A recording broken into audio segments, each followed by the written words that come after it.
Assalamualaikum warahmatullahi wabarakatuh. Perkenalkan, nama saya Nita Faturiah, NIM 1820-2126.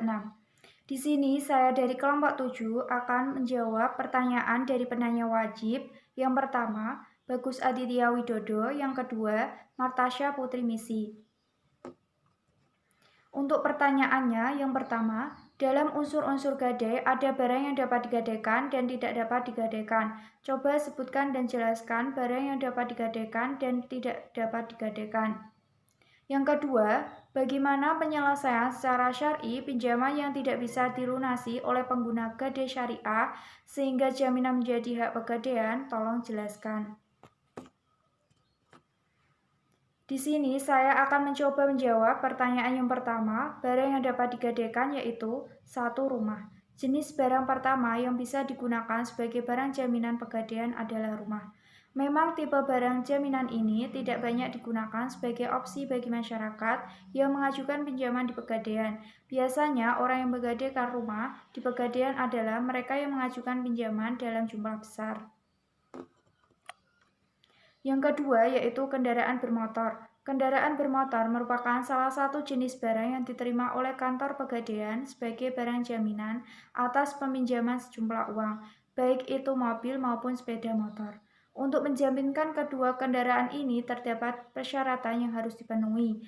Jaminan sepeda motor harus memenuhi syarat produksi 5 tahun terakhir dan terdaftar dalam merek pabrikan yang umum digunakan masyarakat. Contohnya adalah Honda, Yamaha, Suzuki, dan merek umum lainnya. Sementara untuk jaminan mobil minimal produksi 10 tahun terakhir, baik motor maupun mobil yang digunakan sebagai jaminan harus membawa surat kelengkapannya seperti BPKB, faktur pembelian, hingga STNK. Yang ketiga yaitu barang elektronik. Barang elektronik juga bisa menjadi pilihan barang yang akan dijaminkan kepada pegadaian. Beberapa jenis barang elektronik yang diterima sebagai barang jaminan adalah televisi, kulkas, radio, maupun laptop. Minimal produksi 1 tahun terakhir. Surat kelengkapan yang harus dibawa adalah fotokopi KTP, serta KK, kwitansi pembelian, kartu garansi, serta syarat mutlak berupa kondisi barang jaminan tidak cacat dan masih utuh. Yang keempat, perhiasan emas. Emas adalah jenis barang pegadaian yang cukup umum dan banyak diajukan. Emas dalam berbagai bentuk perhiasan, kalung, gelang, maupun cincin hingga emas batangan akan diterima sebagai barang jaminan. Selain emas, perhiasan berlian pun juga bisa menjadi barang gadai. Surat kelengkapan yang perlu dibawa untuk menggadaikan perhiasan emas dan berlian ini adalah surat emas dan KTP serta KK. Sedangkan barang yang tidak dapat digadaikan, yaitu yang pertama batu akik. Meskipun sempat booming dan harganya melonjak sangat tinggi, namun batu akik tidak bisa digunakan sebagai barang jaminan untuk mendapatkan pinjaman dari pegadaian. Batu akik sama sekali tidak termasuk dalam daftar barang yang boleh digadaikan di pegadaian karena nilai tukarnya yang tidak pasti serta tidak adanya standar baku. Saat ini batu akik masih belum bisa dianggap sebagai barang berharga karena meski barangnya sempat harganya melambung tinggi, tetapi ketika tidak dilakukan analisis resiko, batu akik bisa berpotensi tidak laku dijual kembali. Akan tetapi tidak perlu khawatir karena saat ini pihak pegadaian pun sedang berusaha melakukan kajian lanjut mengenai batu akik bersertifikasi yang mungkin akan bisa termasuk dalam daftar barang yang layak digadaikan. Yang kedua yaitu BlackBerry. Meskipun termasuk kategori barang elektronik, BlackBerry tidak bisa digunakan sebagai barang yang bisa digadaikan saat ini karena penurunan nilai jual yang sangat drastis dan signifikan akibat tekanan dan berbagai faktor yang salah satunya adalah perkembangan ponsel dengan sistem operasi Android yang tidak bisa dibendung. Memang BlackBerry sempat menjadi barang yang termasuk dalam daftar barang elektronik yang boleh digadaikan. Namun, kini pegadaian memutuskan untuk mencoretnya karena dianggap tidak bisa memberi jaminan. Yang ketiga, televisi tabung. Jenis barang elektronik lainnya yang tidak termasuk dalam daftar barang yang bisa digadaikan adalah televisi tabung. Tipe televisi ini memang sudah lama, tentu saja ketinggalan zaman dan sudah tidak diminati oleh pasar. Kalau berminat menggadaikan TV, pastikan TV yang dimiliki bertipe LCD dengan produksi minimal 5 tahun belakangan. Syarat ini berlaku juga untuk barang elektronik lain seperti kulkas, ponsel, dan laptop. Yang keempat, microwave. Memang masih termasuk dalam daftar barang elektronik, tetapi microwave tidak bisa dijadikan barang gadaian untuk mendapatkan uang pinjaman. Elektronik satu ini dianggap tidak akan laku dijual kembali ke pasaran sebab peminat dan penggunanya relatif sedikit dan memang jarang sedikit masyarakat kita menggunakannya. Barang elektronik yang diterima oleh Pegadaian sebagai barang jaminan adalah barang elektronik yang banyak digunakan masyarakat pada umumnya, sementara microwave biasanya hanya digunakan oleh kalangan tertentu, seperti orang yang hobi memasak maupun para chef. Yang kelima, motor pabrikan Tiongkok. Motor memang termasuk dalam jenis barang yang bisa digadaikan di Pegadaian. Akan tetapi, kalau motor yang dimiliki ternyata merupakan produksi Tiongkok, tidak disarankan untuk berharap bahwa motor itu diterima sebagai barang jaminan di Pegadaian. Sebaru apapun motor yang dimiliki, selengkap apapun suratnya, motor yang diproduksi di Tiongkok dianggap sebagai barang replika, dan tentu saja ini tidak termasuk dalam daftar barang yang bisa digadaikan.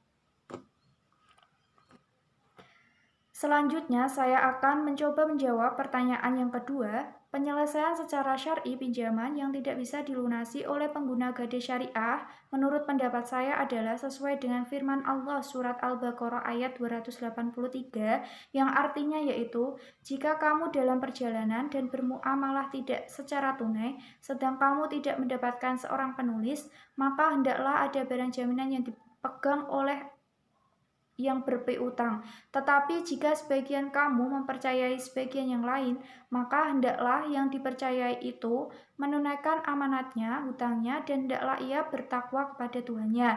Dan janganlah kamu para saksi menyembunyikan kesaksian, karena barang siapa menyembunyikannya, maka sesungguhnya ia adalah orang yang berdosa hatinya, dan Allah Maha mengetahui apa yang kamu kerjakan.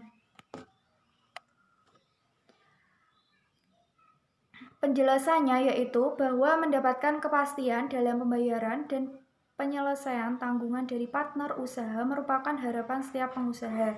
Keinginan ini wajar mengingat kelangsungan usaha sering terkait erat dengan soal ini. Allah Ta'ala memahami hal ini karena syariat Islam mengajarkan untuk mewujudkan kepastian.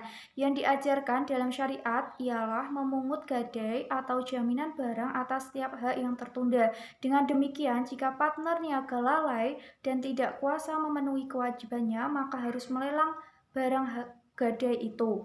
Supaya tidak ada pihak yang dirugikan dalam gadai, tidak boleh diadakan syarat-syarat, misalkan akan digadaikan apabila rohin tidak dapat melunasi hutangnya hingga waktu yang ditentukan, maka marhun menjadi milik murtahin sebagai jaminan utang. Sebab ada kemungkinan pada waktu pembayaran harga marhun akan lebih kecil daripada utang rohin, maka kemungkinan pada waktu pembayaran harga marhun akan lebih besar jumlahnya daripada utangnya yang akan merugikan pihak rohin. Akan tetapi jika syarat ini diadakan dalam akad gadai tetap sah, tetapi syarat-syaratnya batal dan tidak perlu dipenuhi. Apabila pada waktu pembayaran yang telah ditentukan rohin belum membayar utangnya, hak murtahin adalah menjual marhun. Pembelinya boleh murtahin sendiri atau orang lain, tetapi dengan harta yang umum berlaku pada waktu itu dari penjualan marhun tersebut. Hak murtahin hanya sebesar piutangnya, dengan akibat apabila penjual marhun lebih besar daripada utangnya, dan sebaiknya apabila harta marhun kurang dari jumlah hutang, rohin masih menanggung pembayaran kekurangannya. Jika utang telah jatuh tempo, tetapi debitur belum kuasa melunasi, sementara kreditur enggan menunda pelunasan haknya, barang gadai dapat dijual atau dilelang guna melunasi utang. Namun, perlu diketahui yang berhak menjual barang gadai adalah debitur sebagai pemilik barang. Akan tetapi, jika debitur enggan menjualnya sendiri, kreditur berhak mengajukan gugatan ke pengadilan agar pengadilan melelang barang gadai tersebut. Sedangkan pemilik uang tidak berhak menjual barang gadai di tangannya kecuali seizin debitur atau mendapat limpahan wewenang dari pengadilan. Urutan ini dilakukan demi menjaga keutuhan harta debitur, mengingat status harta setiap muslim adalah terjamin keamanannya, sedangkan di antara syarat sahnya setiap akad adalah didasari oleh asas suka sama suka. Kemudian, jika pada akhirnya barang gadai dilelang, krediturlah yang paling berhak memungut hasil penjualan barang gadai sebesar haknya yang diutang oleh debitur. Jika hasil penjualan barang gadai melebihi nominal haknya, sisa hasil penjualan harus dikembalikan kepada debitur. Namun sebaliknya, jika kurang, debitur wajib membayar kekurangannya. Terima kasih, sekian dari saya. Wassalamualaikum warahmatullahi wabarakatuh.